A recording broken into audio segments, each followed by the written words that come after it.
नमस्ते दोस्तों।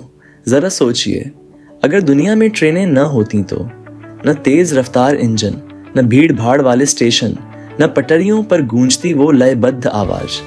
कल्पना करना भी मुश्किल है ना? लेकिन सिर्फ 250 साल पहले तक दुनिया ने ट्रेन देखी ही नहीं थी। और आज हम ऐसे ज़माने में जी रहे हैं जहां बुलेट ट्रेनें 600 किलोमीटर प्रति घंटे से भी ज़्यादा की रफ्तार से दौड़ रही है। तो आखिर हम यहाँ तक कैसे पहुँचे? आइए सीट बेल्ट बांध लीजिए, क्योंकि आज हम चलेंगे वक्त की रेलगाड़ी पर रेलवे क्रांति की अविश्वसनीय कहानी सुनने। चिंगारी इंजन का जन्म 18वीं सदी की शुरुआत में दुनिया घोड़ों पर चल रही थी। बैलगाड़ी और बग्घियां ही साधन थीं। सड़कें कीचड़ से भरी, सफर बेहद धीमा और भारी सामान ढोना बहुत बड़ी मुसीबत। तभी आया औद्योगिक क्रांति का दौर, मशीनों और नई सोच का जमाना। 1712 में थॉमस न्यूकोमैन ने पहला व्यावहारिक स्टीम इंजन बनाया, लेकिन वह सिर्फ खदानों से पानी पंप करने के काम आता था। फिर 1769 में जेम्स वॉट ने इस इंजन को और बेहतर बना दिया और यहीं से एक विचार जन्मा। क्या होगा अगर ये इंजन पहियों को घुमा सके? क्या होगा अगर ये सिर्फ पानी पंप करने के बजाय इंसानों और माल को ढो सके? रेल का जनक और फिर आए जॉर्ज स्टीफनसन, वो व्यक्ति जिन्होंने पूरी दुनिया की यात्रा का तरीका बदल दिया। 1814 में उन्होंने अपनी पहली लोकोमोटिव बनाई, लेकिन 1829 में उनका मशहूर इंजन द रॉकेट ने इतिहास रच दिया। रॉकेट 48 किलोमीटर प्रति घंटे की रफ्तार से दौड़ सकती थी। आज के बुलेट ट्रेन के मुकाबले ये धीमा लगता है, मगर उस वक्त ये किसी भी घोड़े या गाड़ी से कहीं तेज थी।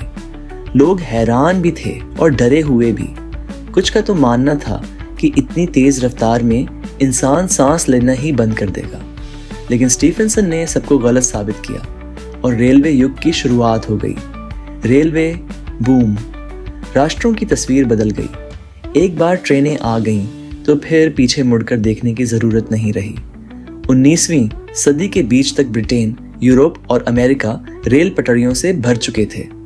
अमेरिका में ट्रांसकॉन्टिनेंटल रेलरोड 1869 में पूरी हुई, जिसने देश के पूर्वी हिस्से को पश्चिम से जोड़ दिया। सफर जो महीनों में होता था, अब कुछ ही दिनों में होने लगा। भारत में पहली यात्री ट्रेन 1853 में बॉम्बे मुंबई से ठाणे के बीच चली। ये वही पल था जिसने दुनिया के सबसे बड़े रेलवे नेटवर्क में से एक की नींव रखी। रेलवे सिर्फ यात्रा का जरिया नहीं रहा, इसने व्यापार को बदल दिया, उद्योगों को बढ़ाया, नए शहर बनाए और युद्ध तक की रणनीतियां बदल डाली। ट्रेनें मशीन से बढ़कर राष्ट्रों की धड़कन बन गई। पटरी पर जिंदगी, सामाजिक क्रांति ट्रेन ने समाज को भी बदल दिया। अब आम लोग भी दूर दराज तक कम पैसे में सफर कर सकते थे। परिवार रिश्तेदारों से मिलने जा सकते थे। किसान अपनी फसल शहरों में बेच सकते थे। छात्र बड़े शहरों में पढ़ने जाने लगे। सोचिए, कभी दिल्ली से कोलकाता पहुंचने में हफ्तों लगते थे। रेलवे ने यह सफर कुछ ही दिनों का बना दिया। दुनिया छोटी हो गई, ज्यादा जुड़ी हुई और करीब हो गई। स्टीम इंजनों का सुनहरा युग 19वीं सदी के आखिर और 20वीं सदी की शुरुआत तक ट्रेनें परिवहन की बादशाह बन चुकी थी।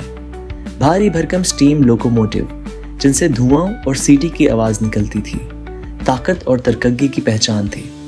लग्जरी ट्रेनों जैसे ओरिएंट एक्सप्रेस ने यात्रियों को शाही आराम और बेहतरीन खाने पीने का अनुभव दिया। उस द्वार में सफर केवल मंजिल तक पहुंचने का साधन नहीं, बल्कि खुद एक रोमांचक अनुभव था। डीजल और इलेक्ट्रिक का दौर, मगर समय कभी रुकता नहीं। स्टीम इंजन शानदार थे, लेकिन भारी थे। ढेर सारा कोयला और पानी चाहिए होता था। दुनिया को चाहिए था कुछ और तेज, साफ और आसान। 20वीं सदी के बीच आते आते डीजल और फिर इलेक्ट्रिक इंजन आ गए। ये हल्के थे, तेज थे और देखभाल में आसान। यात्रियों को अब स्मूथ सफर और कम समय में मंजिल मिलने लगी। इसी दौरान बड़े शहरों में इलेक्ट्रिक मेट्रो सिस्टम भी शुरू हुए। London underground, New York Subway, Paris metro, ये आधुनिक शहरों की धड़कन बन गए। बुलेट ट्रेन का जन्म जापान का शिंकानसेन अब आता है हमारी कहानी का सबसे रोमांचक हिस्सा। बुलेट ट्रेन का जन्म द्वितीय विश्व युद्ध के बाद जापान नई पहचान चाहता था। वो दुनिया को दिखाना चाहता था कि वह प्रगति और नवाचार का देश है।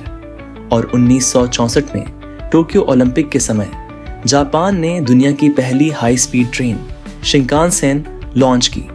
यह चमकदार सफेद ट्रेन 210 किलोमीटर प्रति घंटे की रफ्तार से दौड़ सकती थी। लोग इसे इसकी रफ्तार और आकृति की वजह से बुलेट ट्रेन कहने लगे। यह सिर्फ तेज ही नहीं थी, यह सुरक्षित, समय पर और बेहद आरामदायक थी। शिंकानसेन ने दुनिया को दिखा दिया कि हवाई जहाज ही तेज यात्रा का एकमात्र साधन नहीं है। हाई स्पीड क्रांति। पूरी दुनिया में जापान के बाद बाकी देश भी पीछे नहीं रहे। फ्रांस ने टीजीवी ट्रेन निकाली, जिसने टेस्ट रन में 574 किलोमीटर प्रति घंटे तक का रिकॉर्ड बनाया। जर्मनी ने आईसीई इंटरसिटी ट्रेन निकाली, जिसने टेस्ट रन में 100 किलोमीटर प्रति घंटे तक का रिकॉर्ड बनाया। एक्सप्रेस लॉन्च किया। चीन ने तो दुनिया का सबसे बड़ा हाई स्पीड रेल नेटवर्क खड़ा कर दिया, जहां ट्रेनें 350 किलोमीटर प्रति घंटे से ऊपर दौड़ती हैं। आज स्पेन, इटली और भारत जैसे देश भी बुलेट ट्रेन प्रोजेक्ट्स पर काम कर रहे हैं। भारत का Mumbai Ahmedabad bullet train project यात्रा का चेहरा बदल देगा। 8 घंटे का सफर सिर्फ 2 घंटे में पूरा होगा। पहियों से परे मैग्लेव ट्रेनें, और जब लगा कि अब इससे तेज कुछ नहीं हो सकता, तब वैज्ञानिकों ने पहियों को ही हटा दिया। मैग्लेव ट्रेनें मैग्नेटिक लेविटेशन, शक्तिशाली चुंबकों की मदद से पटरियों के ऊपर तैरती हैं और बिना घर्षण के सरकती हैं। नतीजा, जबरदस्त रफ्तार। चीन की शंघाई मैग्लेव 430 किलोमीटर प्रति घंटे से दौड़ती है और नए प्रोटोटाइप 600 किलोमीटर प्रति घंटे को पार कर रहे हैं। ये तो मानो विज्ञान फंतासी, साइंस फिक्शन हकीकत में बदल रही हो। भविष्य, हाइपर लूप और आगे, लेकिन रेलवे क्रांति अभी खत्म नहीं हुई।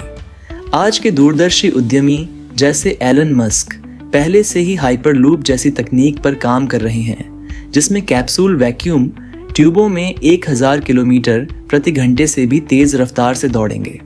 सोचिए, मुंबई से दिल्ली का सफर सिर्फ 1 घंटे से भी कम में। भले ही ये तकनीकें अभी विकास के द्वार में हों, लेकिन इतना साफ है, कोयले से चलने वाले पुराने इंजन से शुरू हुई यह यात्रा अभी बहुत लंबी है।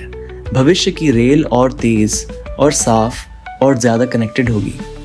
क्यों आज भी रेल अहम है, अब आप सोच रहे होंगे। हवाई जहाज और कारों के इस युग में क्या ट्रेनें वाकई इतनी जरूरी हैं? जवाब है बिल्कुल हाँ।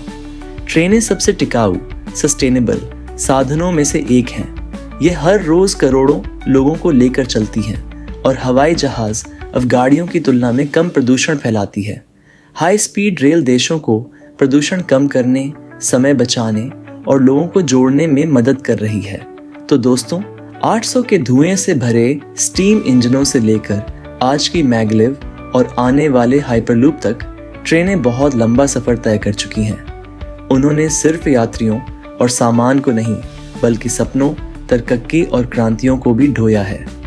अब मैं आपसे पूछना चाहता हूँ, आपकी सबसे यादगार ट्रेन यात्रा कौन सी रही? बचपन की कोई सवारी, किसी लग्जरी ट्रेन का अनुभव या पहली बार बुलेट ट्रेन देखने का रोमांच? मुझे कमेंट्स में ज़रूर बताइए, मैं पढ़ने का इंतज़ार करूँगा। अगर आपको यह वीडियो जानकारीपूर्ण लगा तो इसे लाइक और शेयर ज़रूर करें। ऐसे ही और रोचक विषयों पर वीडियो देखने के लिए हमारे चैनल को सब्सक्राइब करें। धन्यवाद। जय हिंद।